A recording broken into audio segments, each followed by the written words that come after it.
ज़मीन की कीमत क्या इतनी हो जाती है कि हम मानवता ही भूल जाएं? मैं मनीष आज ज़मीनी विवाद और उससे उत्पन्न हो रही घटनाओं पर मैं आपका एक ध्यान आकृष्ट करने आया हूं। आप देख रहे हैं कि 2 दिन पहले जारंग यानी वैशाली जिले के पटेढ़ी बेलसर प्रखंड में जारंग एक क्षेत्र आता है। उस गांव में आपसी विवाद में, ज़मीनी विवाद में एक झगड़े तो सबके साथ हुए।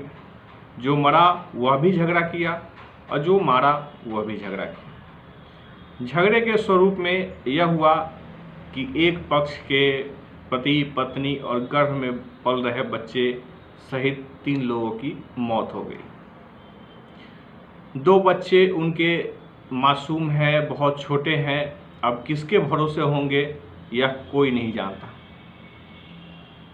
सरकार सिस्टम इस बात के लिए तैयार ही नहीं है कि हमें कुछ करना भी है। देखिए, मेरी बातों को लेकर आपको लगेगा कि मैं हर बात को सरकार पर डिपेंडेंट कर देता हूं, तो यह बहुत ज़रूरी है कि सरकार ने या भारत के राजनेताओं ने जिस संविधान को बनाया और आज लगातार संशोधन करते हैं, संशोधन की क्षमताएं सिर्फ राजनीतिक होती है। सामाजिक एवं मानवीय सोच के साथ कोई भी संशोधन अब तक हमने नहीं देखा। आप समझ के देखिए कि भारत की आज़ादी का 75वां साल है, 72 साल आपके संविधान का होने जा रहा है और अब तक हम इस बात के लिए तैयार नहीं हैं कि इस देश का क्या होगा और किस स्वरूप में इसे हमें ले जाना है। भारत में शैक्षणिक और शिक्षा व्यवस्थाओं को और उसको मजबूत करने की सोच हमारे राजनेताओं में नहीं है। इवन कि भारत के राष्ट्रपति प्रधानमंत्री भले ही कुछ पढ़ लिख लिए हों, डिग्रियां उनके पास हो, लेकिन उनकी सोच ही नहीं है कि वो पढ़ाएं किसी को। राज्य सरकारें आंदोलनकारी के रूप में जन्म ली है और आंदोलन के रूप में ही विपक्ष भी उसी स्वरूप में नज़र आती है। वो पढ़े लिखे न पढ़े उससे कोई मतलब नहीं है। आप समझ लीजिए कि पढ़ाई का न होना नैतिक मूल्यों का पतन होता है। अगर यह बात हमें आपको समझ में नहीं आ रही है तो ये बहुत दुर्भाग्य की बात है। जब शनिवार को एक परिवार की हत्या हो गई, खून से लथपथ चेहरे हर एक लोगों के फोटो सोशल साइट्स पे देखने को मिला, तो शायद हर एक का दिल यही कहा होगा कि हे भगवान क्या हो गया। क्या अपनी अपनी भाषाओं में जो भी आपने कहा हो, मैं भी जब आपके साथ अपनी बात साझा कर रहा हूँ, आपके जेहन में वह फोटो वीडियो जरूर आ जाएगा। लेकिन क्या इस बात के लिए हम आप तैयार हैं कि ऐसी परिस्थितियां दोबारा ना आए? शायद नहीं। और ख़ास करके मैं बार बार कहता हूं कि भारत की पुलिसिंग व्यवस्था अंग्रेजी हुकूमत के समान ही काम करती है और यह चाहती है कि हर रोज़ जलियांवाला बाग एक कांड हो और उसमें वो मदमस्त हाथी की तरह लोगों को रौंदते हुए चला जाए। वो कहीं से वो नहीं चाहती कि वह कुछ करने की तरफ मुखातिब है।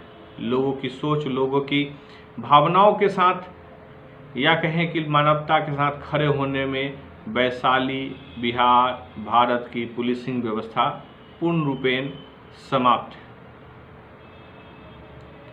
आपको मैं आज एक नई घटनाओं पे आपको लेकर के चलता हूं।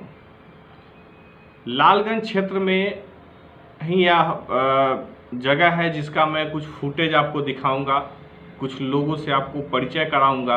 आप देखिए कि किस प्रकार से यहाँ पे ज़मीन पे कब्जा कर लिया गया है। थाना प्रभारी के को जो आग्रह किया गया और थाना प्रभारी ने जिस आदमी से उस आदमी से बात किया, उसने कहा कि लिखित रूप से थाना को दिया कि बारिश के बाद, बाढ़ के बाद मैं जगह खाली कर दूंगा किसी का। लेकिन अब उसमें वो कुदाल तामते हुए आपको दिखेंगे। पहले टेंट लगाया था, फिर मड़ई बना लिया, फिर अब धीरे धीरे एल्वेस्टर्स वगैरह डाल रहे हैं।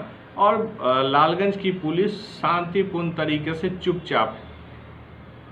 आवेदनकर्ता लगातार जा रहे हैं, आ रहे हैं, लेकिन किसी भी प्रकार से थाना प्रभारी सुनने के लिए तैयार नहीं है। कोर्ट बंद हो गया है। कोर्ट के माध्यम से भी धारा 144 लगाने के लिए एवं जो भी जमीनी कार्य प्रणाली है उस पर काम चलने के लिए कोर्ट से भी आग्रह किया गया, लेकिन कोर्ट बंद हो गई। अब समझ के देखिए, और उसके लिए टाइटल सूट वगैरह का भी केस चल रहा है, जबकि जिसके नाम से ज़मीन है वह स्पष्ट है कि ज़मीन उसके नाम से है, फिर भी ज़मीन वाले को केस लड़ना पड़ रहा है, इसलिए कि कोई वहाँ पे है जो दारू का धंधा करता है। और समझ लीजिए यह बात कि दारू का धंधा खुद ही नहीं सिर्फ करता है, उसके बेटे और खुद वो कई बार जेल जा चुके हैं, और आज उसका एक बेटा भी खुद जेल में है दारू के कांड में। अब एक बात समझ के देखिए कि आप पुलिस की नैतिक जिम्मेवारी, थाना प्रभारी लालगंज की यह नैतिक जिम्मेवारी नहीं बनती है कि जिसको आपके थाने के माध्यम से दारू के केस में जेल जाना पड़ा, आज उसका एक बेटा ऑलरेडी जेल में है क्योंकि वो दारू केस में पकड़ाया है, दारू की सप्लाई में पकड़ाया है। अब एक चीज़ समझने की ज़रूरत है, क्या आपराधिक प्रवृत्ति के लोग जिसको खुद थाना पकड़ती है और साक्ष्य के साथ कि दारू के मामले में पकड़ा गया है, दारू का व्यापारी है वो, आज भी जब 2016 में दारू बंदी हुई बिहार के अंदर, तब भी परिस्थिति में आज हमारे यहाँ शराब का बड़ा कारोबार है और हर थानों में दारू की सप्लाई भी बहुत आसानी से होती है। और कमोबेश वैसे लोग को कभी कभी पकड़ के रखा जाता है, जेल भेज दिया जाता है, फिर 2 महीने 4 महीने में बेल हो ही जाती है। फिर वह आदमी का मनोबल बढ़ता है और जेल आना जाना हो जाता है। जैसे अब घर में आना जाना करते हैं उस तरीके से उनको जेल आसान लगता है। और यही रीज़न है कि ज़मीन पे कब्जा करने वाले लोग यह कहते हैं कि तुमको जहाँ जाना है, जो करना है कर लो, मैं तो अब इस ज़मीन पे कब्जा करके रहूँगा। अब जान लीजिए कि दारू बेचने वाले को अगर वैशाली की पुलिस प्रोटेक्शन देती है, संरक्षण देती है, आप जान लीजिए कि डीएम एसपी सबके जगह पे आदमी गुहार लगा चुका है, कोई भी सुनने के लिए तैयार नहीं है। तो क्या आने वाले समय में फिर हम कुछ लोगों की हत्या होते हुए देखेंगे? क्या हम पुनः इस बात के लिए वैशाली में तैयार हैं? वैशाली जिला अधिकारी, वैशाली पुलिस अधीक्षक, लालगंज के थाना प्रभारी, जो कल शनिवार को हुआ, वो वैशाली थाना क्षेत्र में आता है और ओपी पड़ जाता है उसका बेलसर, लेकिन थाना वैशाली ही आता है। अब ये जान लीजिए जो मैं घटना दिखाने जा रहा हूँ वह लालगंज थाना क्षेत्र का है और थाना से लगभग 2 किलोमीटर भी नहीं है कि दूरी पे यह घटना हो रही है। लगातार उस पर बात हो रही है, लेकिन थाना प्रभारी अपने जो राजनीतिक, सामाजिक और चाटुकारिता की जो परंपरा है, या कहा जाए कि अब समझ के देखिए कि जो व्यक्ति ज़मीन पे कब्जा किया हुआ है वह यह कहता है कि थाना प्रभारी को मैं 50,000 फेंक दूंगा, कुत्ता लेखा लेकर के चला जाएगा, आप तुमको जो करना है कर लो, तुम्हारे पूरे खानदान को खन के कुदाल से फेंक दूंगा। वह पूरे घर के चारों तरफ धीरे धीरे कब्जा कर रहा है और पुलिस के लिए, थाना प्रभारी के लिए स्पष्ट कहता है कि आपको जो करना है कर लो, 50,000 दूंगा, कुत्ते की तरह वो आएगा और लेके चला जाएगा।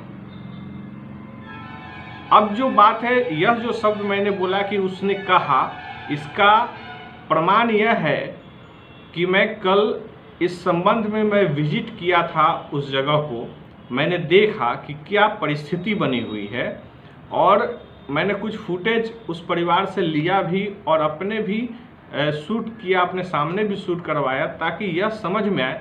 क्योंकि जो लोग आपराधिक प्रवृत्ति के हैं उसके बीच में जा कर के तमाशा करने का कोई मतलब नहीं है। पत्रकारिता का मतलब यह नहीं है कि कोई गुंडा मवाली जो आपराधिक प्रवृत्ति के लोग हैं उनके साथ हम बैठ करके वार्ता करें और उनको कहें कि आप ये गलत कर रहे हैं, जब पुलिस को ही वह कहती है कि उसकी औकात नहीं है। मैंने खुद भी अपने कानों से सुना कि उसने कहा कि तुम लोग को जो करना है कर लो। वह नहीं जानता था कि मैं वहाँ बैठा हूँ, कौन हूँ, क्या हूँ, क्योंकि मैं एक सामान्य रूप से उस तरफ से गुजरने का प्रयास कर रहा था। मैंने कुछ नहीं किया, सिर्फ वो लोग बैठे भी हुए थे, बगल से गुजर भी रहे हैं लोग, उस परिवार के लोग, तो उनको टॉर्चर करता है और बातों से मारने का काम करता है। तो देखिए, सुनिए कि क्या है परिस्थिति, और फिर यह डिसाइड करिए कि क्या हम पुनः उस बात के लिए तैयार हैं कि कुछ परिवार की हत्या जमीन के लिए हो जाएगी, जो कि जमीन उनका खुद का है, और दूसरे दारू बेचने वाले, शराब बेचने वाले लोग, परिवार दर परिवार जो जेल में आने जाने की आदत पड़ी हुई है, वह परिवार पुलिस को अपना, मैं शब्द यूज नहीं करना चाहता हूँ, आप समझ लीजिए कि कीप के रूप में यूज करना चाहता है। मैंने अंग्रेजी शब्द इसलिए यूज किया कि बहुत सारी चीज़ों अंग्रेजी में सभ्यता हो जाती है, हिंदी में बोलेंगे तो ये बहुत ज़्यादा वल्गर हो जाता है। लेकिन क्या हम जो बार बार मैं कहता हूँ, हमेशा कहता हूँ कि वैशाली पुलिस या कहें भारत की पुलिसिंग सिस्टम इसी चाटुकारिता दलाली में ख़त्म हो जाएगी? क्या यह मानवतावादी होने की तरफ कभी मुखातिब नहीं हो पाए? क्या थाना प्रभारी को इतनी क्षमता नहीं है कि वो अपने वजूद के साथ खड़ा रहे?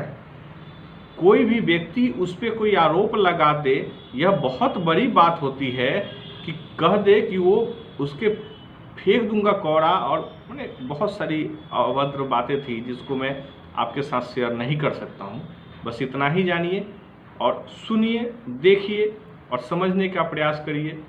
खुदा न खास्ता 2 दिन, 4 दिन, 10 दिन, महीने दिन, साल भर, 2 साल के बाद ऐसी ही घटनाएं इस जगह पे घट जाए और हम लोग सिर्फ अफसोस करें। और पुलिस का काम है FIR दर्ज करना और पोस्टमार्टम में रिपोर्ट बदलना करना, यही काम इनका बचा हुआ है। अपराध को ज़्यादा से ज़्यादा बढ़ाना, ताकि कहीं से FIR होगा तो उनको कुछ ना कुछ चंदा आ ही जाना है। तो मैं आपको छोड़े चलता हूँ, आप देखते रहिए। बिदौली की विवादी जमीन को तामा गया है, तामने वाला वैनाथ राय है। देखिए, ये ब्राह्मण परिवार का जमीन घर की महिला क्या कहती हैं, सुन लीजिए। कोई साथ नहीं दे रहा है, मीडिया वाला थाना साथ नहीं दे रहा है, हाजीपुर का DSP कोई भी साथ नहीं दे रहा है। सब लोग गुहार लगाए हैं, कोई मेरा साथ नहीं है, गांव भी साथ नहीं है। बैनाथ जबरन खेत ताम रहा है। हम एक ब्राह्मण है, हमारा मदद किया जाए, बहुत मुसीबत में फंसे हुए हैं। वोट बैनाथ राय, उसका बेटा लोग खेत और मुसहर के लगा के ताम रहा है हथियार के साथ। यह जो ज़मीन है वह एक ब्राह्मण परिवार का है, और आप सामने देख रहे हैं ये घर के चारों ओर 10 कट्ठे का प्लॉट है, और इस 10 कट्ठे प्लॉट में 5 कट्ठा प्लॉट पे ये गाड़ दिया गया है। धीरे धीरे ईंट वगैरह भी डाल दिया गया है। पहले बाढ़ का बहाना बनाया गया था, जबकि ये सभी लोग गाय सिर्फ नाम मात्र के पोसते हैं। इनका लालगंज थाना एवं कई थानों में रिकॉर्ड है दारू बेचने का। इनका बेटा खुद जेल में है, खुद भी कई बार जेल जाके आया है। लेकिन लालगंज थाना अपनी भूमिकाओं से पीछे हटते हुए नज़र आता है। आप देखिए किस प्रकार से उनका खेत पे कब्जा है और ताम करके उसको और भी मिलाया जा रहा है सत्यानाश। आगे क्या कहती हैं ये आप सुनिए कि कितना भयावह स्थिति बना हुआ है। डर है, थाना से लेकर के जिला अधिकारी, पुलिस अधीक्षक तक गुहार लगाई जा चुकी है, लेकिन किसी भी प्रकार की सुनवाई अब तक नहीं हो रही है। स्पष्ट जिसका पुश्तैनी ज़मीन है, सदियों से वो लोग रहते हैं, उस पर अचानक किसी का कब्जा और यह कहना कि हम लंबे समय से इसको अपने अधीन रखे हैं, यह समझ से परे होता है। महिलाओं की स्थिति बहुत बदतर है। आप घर की एक बुजुर्ग महिला का एक और स्टेटमेंट सुन लीजिए। थाना पैसा खाकर सब कुछ करवा रहा है, हम लोग के साथ नहीं दे रहा है। एक लोग बोलने भी नहीं आता है, नहीं रोकता है। पैसा खाया, उससे भी खाया, लेकिन बैनाथ राय को साथ दे रहा है। मेरा कोई भी साथ देने वाला नहीं है, थाना भी साथ नहीं दे रहा है। मेरा खेत है मारूसी, उस पर टाइटल चल रहा है लेकिन जबरन कर रहा है।